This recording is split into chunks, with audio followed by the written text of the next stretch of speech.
Okay, hello everyone. Here I want to provide the tutorial on how to activate fast charging on Samsung Galaxy A55 5G device.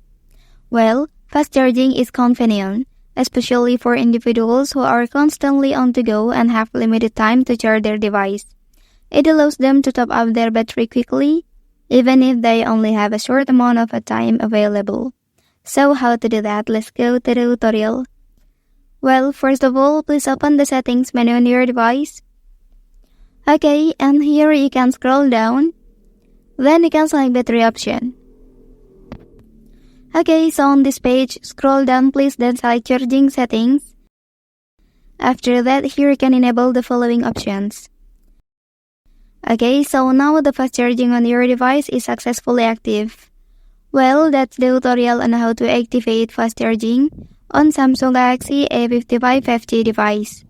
If you are helped by this video, don't forget to like and subscribe to get all the information from this channel. Thank you.